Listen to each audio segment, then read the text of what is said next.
Bien, bonjour à toutes et tous, que vous soyez en direct ou en replay. Je vous souhaite la bienvenue pour ce nouveau rendez-vous du MEDEF Héros Montpellier, webinaire format pro de 30 minutes environ, avec à chaque fois deux sujets qui seront traités lors de ces webinaires. Le premier sujet, c'est comment financer la formation des chefs d'entreprise. Je vous donnerai quelques informations et quelques conseils. Et puis lors de chaque webinaire format pro, on accueille des organismes de formation adhérents du MEDEF qui viennent traiter d'un sujet et surtout donner aux participants l'envie de se former. Et aujourd'hui, nos invités sont les organismes de formation OFIAC, représentés par Rodolphe Bigot, Mailleur Formation, représenté par Christine Bounazzo, et Florian Massoni de Stand Up Digital. Le premier point que l'on va aborder, c'est donc le financement de la formation des chefs d'entreprise. Et je vais vous parler de l'AGFIS. Je vais vous donner quelques infos sur l'AGFIS. Certains d'entre vous connaissent peut-être et pratiquent sans doute déjà l'AGFIS. L'AGFIS, c'est un fonds d'assurance formation qui est donc destiné à financer la formation des chefs d'entreprise non salariés des secteurs du commerce, de l'industrie et des services. Euh, les chefs d'entreprise contribuent à la formation professionnelle, ils cotisent, c'est l'URSSAF qui perçoit ces cotisations, soit l'URSSAF ou soit la sécurité sociale des indépendants. Et puis l'AGFIS perçoit effectivement ces financements et les redistribue en finançant des formations. Donc les personnes qui sont éligibles à l'AGFIS, chefs d'entreprise, non salariés, leurs conjoints collaborateurs et les conjoints associés. Je vais vous donner deux, trois infos supplémentaires.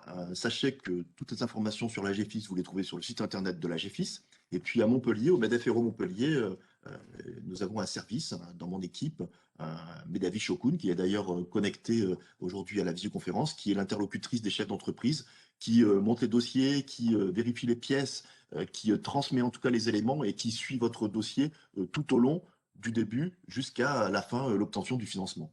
Je donnerai les coordonnées de Medavi tout à l'heure. Euh, trois infos. D'abord, la première information, c'est de combien dispose chaque chef d'entreprise pour se former. Eh bien, il dispose d'une enveloppe. Elle est cette année de 3 500 € hors taxe.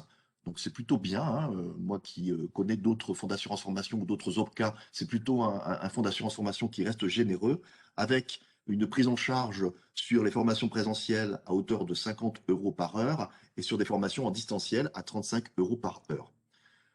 Voilà l'information essentielle que je voulais vous donner. Maintenant, deux conseils sur ces dossiers AGFIS. Le premier, il faut bien entendu, avant de monter un dossier, il faut vérifier si vous êtes éligible, si vous cotisez bien effectivement à l'AGFIS. On obtient une espèce de certificat de votre éligibilité avec une attestation de versement que vous pouvez obtenir soit auprès de l'URSSAF ou soit auprès de la Sécurité sociale des indépendants.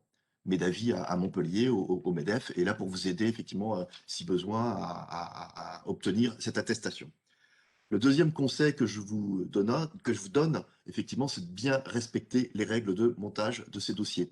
Alors, c'est très administratif, hein, les dossiers de demande de financement auprès de fonds d'assurance formation ou des OPCA, mais il faut respecter les règles à la lettre. Medavi, alors elle n'intervient pas aujourd'hui, mais je parle en son nom. On gère beaucoup de dossiers à Montpellier. Il manque souvent une pièce, une case qui n'est pas cochée, un document qui n'est pas signé. Rien que ces petits détails, ça freine effectivement le suivi du dossier et ça le retarde. Et ça retarde l'obtention de l'accord de financement et ça retarde aussi de fait l'obtention du financement au bout de la chaîne.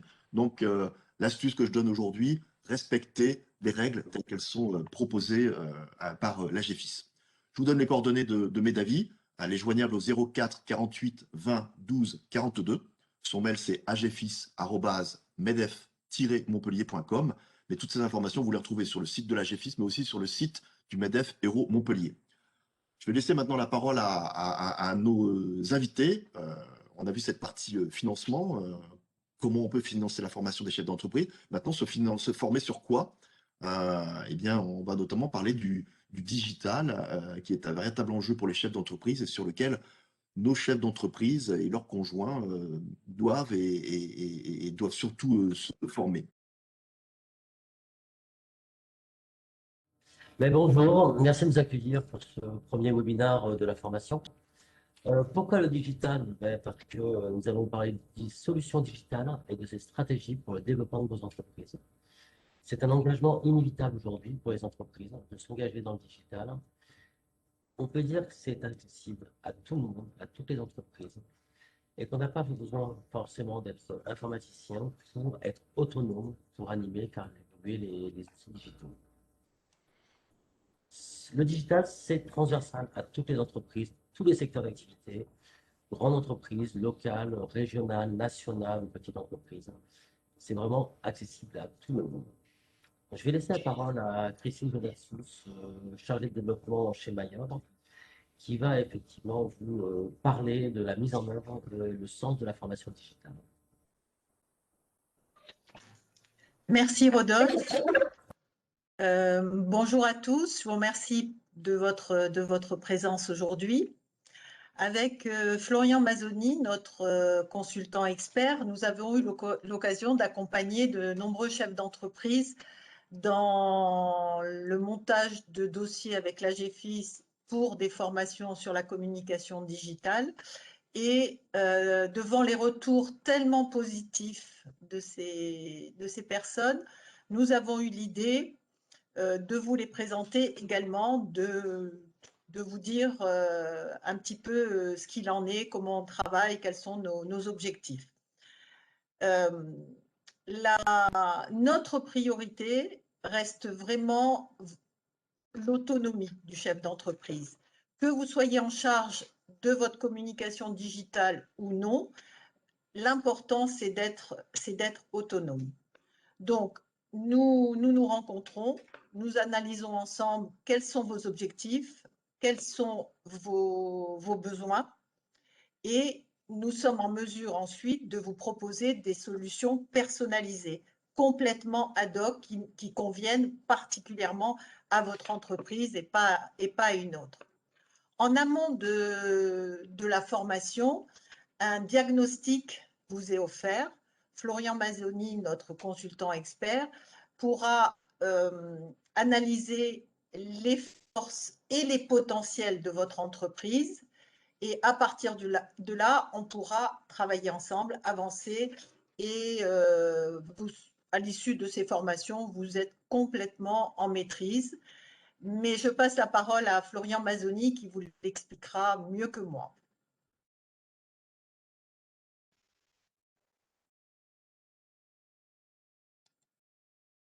On a perdu Florian. Florian, ton micro. Il est bien là et son micro est ouvert.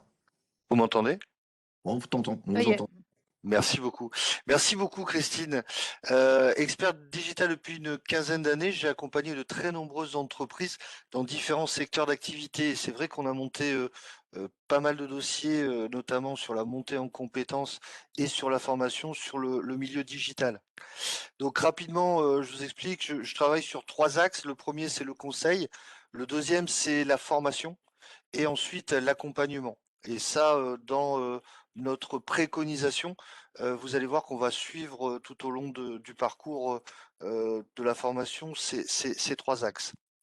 Ce que disait Christine, et je le reprends, effectivement, notre objectif, il est double. C'est la compréhension du milieu digital et surtout, c'est votre autonomie avec les outils du web. Donc, on commence par un audit et puis on vous propose des préconisations.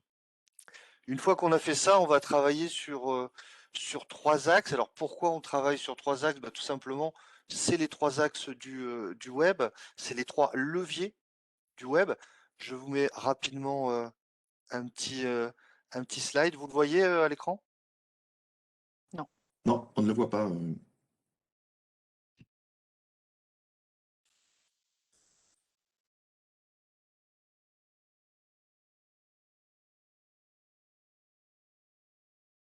Là, ça devrait être bon.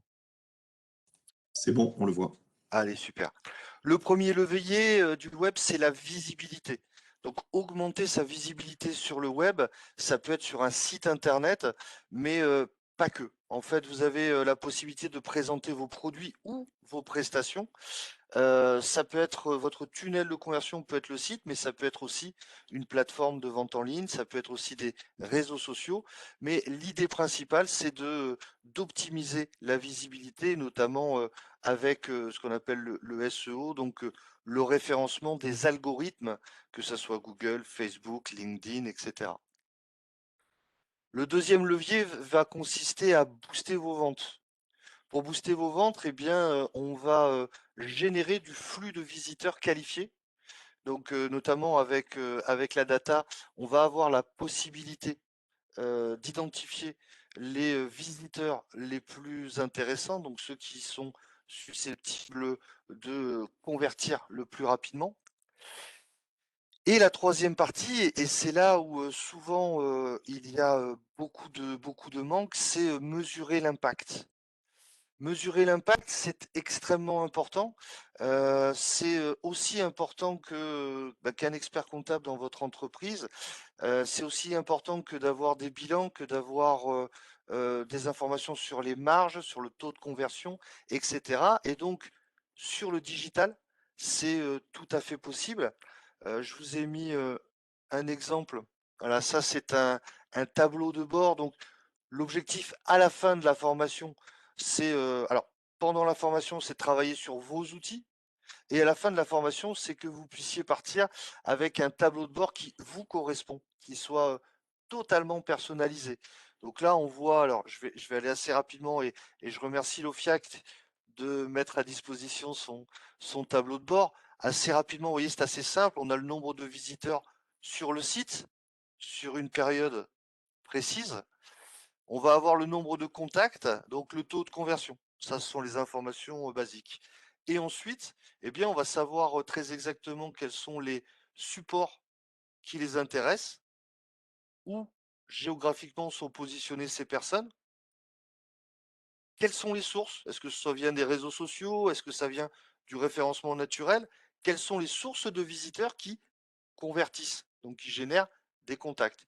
Et puis, on va avoir différentes informations, notamment sur le type de personne, sur le support, que ce soit un mobile, un ordinateur du bureau, on va avoir l'âge, etc., etc. Donc, l'idée, c'est d'avoir des informations en temps réel, de pouvoir avoir un suivi du retour sur investissement et de pouvoir maîtriser nos performances. Nos performances et celles de notre équipe aussi. Parce que lorsque l'on délègue, on a besoin d'avoir un retour sur investissement et un retour sur les performances. Donc voilà, je finis sur ce slide. Faire d'abord un audit, vous faire des préconisations, vous former sur vos outils et à la fin de la formation, eh bien, l'objectif, c'est que vous puissiez piloter vos propres outils digitaux, sachant que on fait un accompagnement de 3 mois à la suite de la formation pour, pour vous garantir la bonne maîtrise, et en tout cas l'assimilation des outils qu'on a vus ensemble pendant la formation.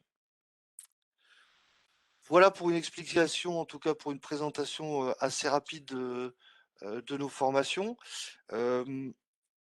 Je vous propose maintenant, Thierry, je ne sais pas si je vous propose maintenant peut-être de passer aux questions-réponses. Si on peut échanger un petit peu sur vos besoins, notamment peut-être sur les outils, si vous avez des questions sur les outils digitaux, sur les réseaux sociaux, on est à votre disposition. Voilà, on entame donc la partie questions-réponses. N'hésitez pas à intervenir, à allumer votre micro, à la fois réagir à la fois à la présentation, puis poser vos autres questions sur les enjeux digitaux aussi, hein. Je pense qu'on est tous en plein dedans et je pense qu'on a tous des progrès à faire sur ces questions-là. Alors, je ne sais pas qui veut poser une première question, qui veut intervenir, hein, qui veut réagir. Moi, je vois bien, mais je sais pas. Enfin, je suis dans peut-être un autre thème, je sais pas. Donc, je suis Christelle Fambrini. J'ai créé un site, enfin, un organisme de formation. Ma difficulté, étant de trouver des outils pertinents pour la formation à distance et être bien formé pour ces outils de formation à distance. Il y a beaucoup de plateformes de formation à distance. Il y a des normes exigées par Calliope, notamment sur les temps de connexion, certains relevés qui sont obligatoires justement aussi pour les AGFIS. Et j'arrive pas forcément à trouver des personnes qui peuvent me guider sur que ce soit la prise en main ou le choix justement de plateformes pertinentes et tout cet accompagnement. Et puis plus, effectivement, je suis en recherche d'outils aussi pour présenter des webinaires, des choses comme ça. Donc, c'est plus me guider dans les choix et même la maîtrise de certains logiciels, que ce soit pour la formation ou me faire découvrir sur le net, finalement. Alors, je ne sais pas si Christine ou Rodolphe, ça fait partie hein, de la transition digitale, hein, puisque là, le thème évoqué, c'est très exactement quels sont les outils qui vont me permettre d'optimiser mes prestations. Et effectivement, voilà, ça fait partie des formations qui peuvent vous être proposées Ok. dans le cadre d'un audit et puis effectivement identifier ce dont vous avez besoin, ce que vous utilisez et s'il y a des outils plus performants. Ok. Non, merci de la question. Je pense que c'est intéressant, mais il y a deux questions en une. Effectivement, vous posez la question de la pédagogie à distance, qui n'est pas le thème d'aujourd'hui, mais ça le Oui, c'est pour ça que j'ai dit que j'étais un peu décalée, peut-être. Aujourd'hui, la visibilité et effectivement l'apprentissage pour créer un webinar peut-être dans Oui, quelques c'est ça. et la visibilité de votre organisme sur la toile. Mhm. Il y a deux sujets qui sont bien distincts. Le Oui, tout à e-learning fait. n'est pas d'actualité, mais le digital, oui. Ok. Je voulais répondre aussi parce que vous avez fait allusion à la construction d'un webinaire et nous avons aussi des modules qui vous permettent de construire un webinaire de façon efficace, pertinente. Et donc, on peut en parler hein, si vous voulez après. D'accord. Merci. Est-ce qu'il y a d'autres questions j'accueille parce qu'elle est arrivée en cours de route, Sabrina, qui préside la commission éducation, formation, emploi du MEDEF. Voilà, elle est arrivée. Et j'ai oublié de rappeler en introduction que cette série de webinaires format pro, voilà, était issue des travaux de cette commission. Je voulais la saluer sa présence. Sabrina, peut-être que tu as une question aussi par rapport à ton métier, sur les enjeux du digital.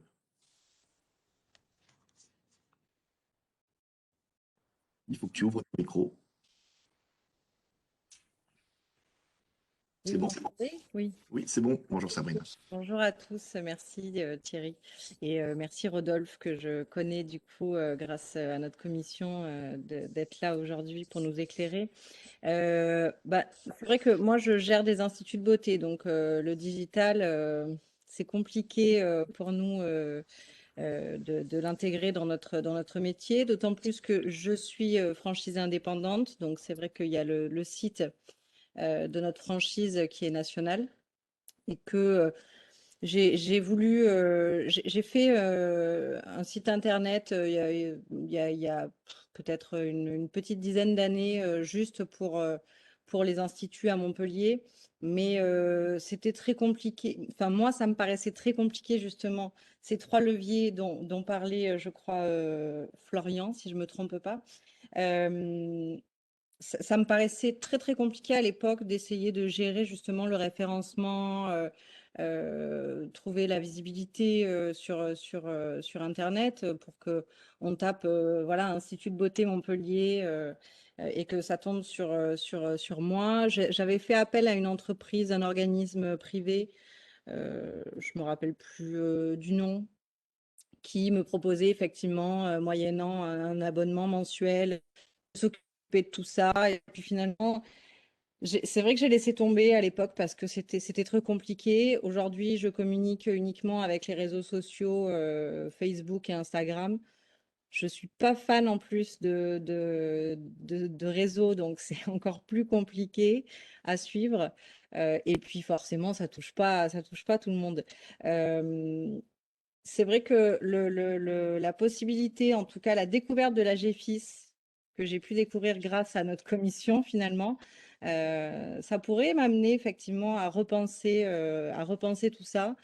Je pense que c'est essentiel pour beaucoup de chefs d'entreprise, effectivement, de passer à la transition du numérique. Et grâce à des formations comme celle-ci, comme celle que vous proposez, voilà, en tout cas, j'y crois. Je pense que ça peut nous permettre d'évoluer.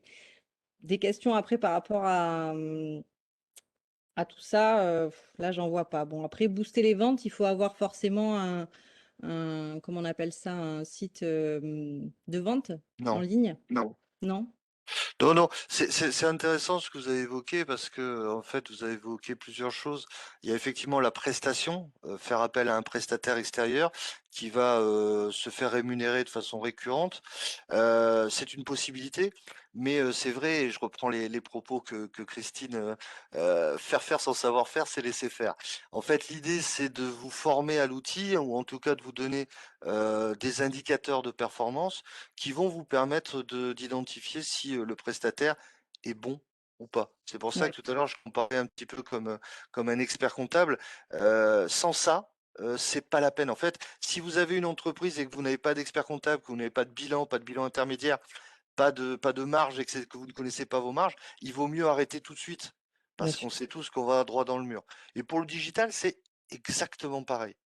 Donc l'idée, effectivement, c'est de vous mettre à disposition des outils et sur les formations, on est en tout cas sur ce type de formation et c'est pour ça, Christine le disait, c'est vrai qu'on a des retours, des retours très agréables parce que on est basé sur le ROI en fait. Nous, l'idée, c'est le ROI, le retour sur investissement et, Mhm. et l'idée, c'est aussi de vous mettre à disposition ces indicateurs. Et je En- suis persuadée d'ailleurs, pardon, je vous en prie. que c'est une très bonne chose de former le chef d'entreprise parce que, euh, j'allais dire, cette émergence pas de nouvelles professions parce que ça existe déjà, le digital, mais quand on n'a pas l'habitude de travailler sur ça, on a toujours l'impression qu'on paie quelqu'un sans savoir vraiment ce que cette personne nous apporte.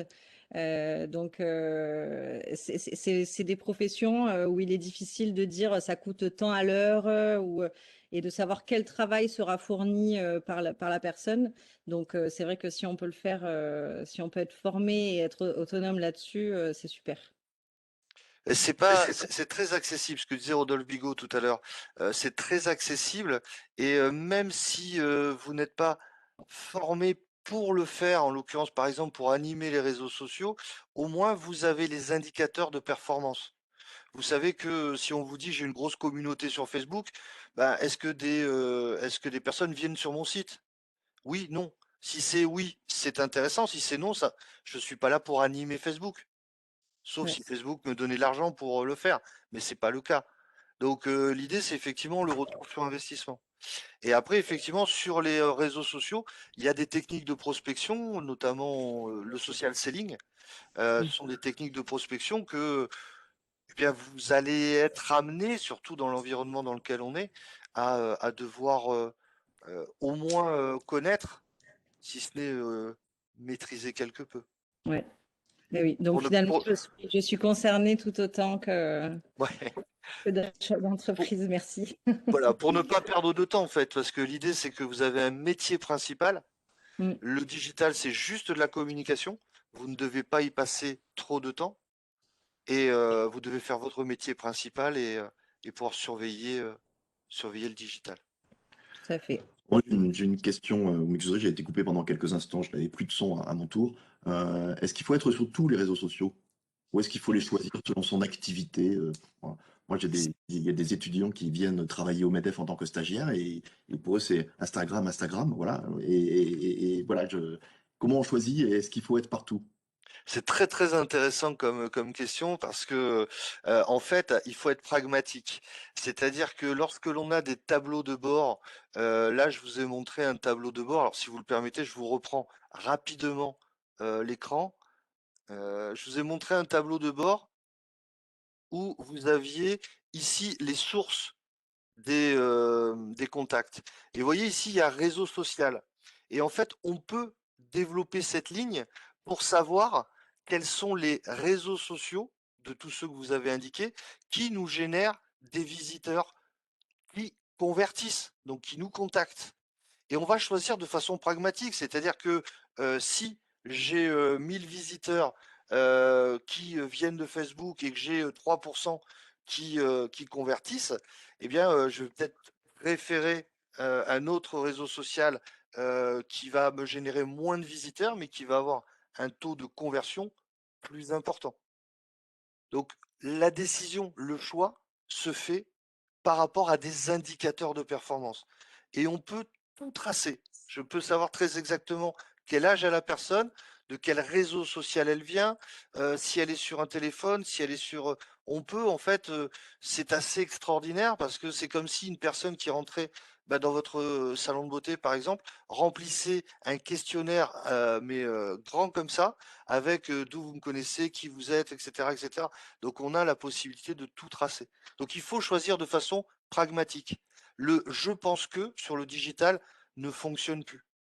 C'est les données me disent que. Et comme ça, on perd pas de temps. On va à l'efficace. Merci pour la réponse Est-ce très que claire. j'ai répondu ouais. Ouais, très clair, tout à fait. Moi, j'aurais juste une autre petite question, s'il n'y en a pas d'autres. Peut-être que j'ai raté l'info, mais la formation telle que vous la proposez, j'ai bien compris qu'il y avait un accompagnement de 3 mois derrière, mais concrètement, c'est combien de temps, combien d'heures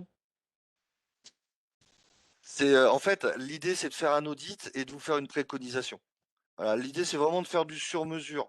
Le temps, c'est de l'argent. Vous n'en avez pas beaucoup, donc, enfin, de temps en tout cas. La période est difficile, donc on va aller à l'efficace. Donc, ensemble, on va mettre en place un calendrier en fonction de vos activités. Alors, c'est vrai qu'on a de très nombreux cas différents. Vous allez peut-être me demander des demi-journées, voilà, espacées d'une semaine. Vous allez peut-être me demander des journées entières. Vous allez peut-être me dire, bah là, j'ai un créneau où mon activité est plus calme et je peux mettre quelques jours les uns derrière les autres. C'est difficile de vous répondre dans la mesure où vraiment c'est du sur-mesure et que chaque cas est différent. Et puis c'est ensemble qu'on construit. Enfin, c'est vrai que Je peux dire quand même, pardon, je non, voulais dire quand même que grâce au budget de l'AGFIS, parce que pour accompagner de nombreux chefs d'entreprise qui dépendent d'autres OPCO et d'autres FAF, ils n'ont pas du tout ces budgets-là.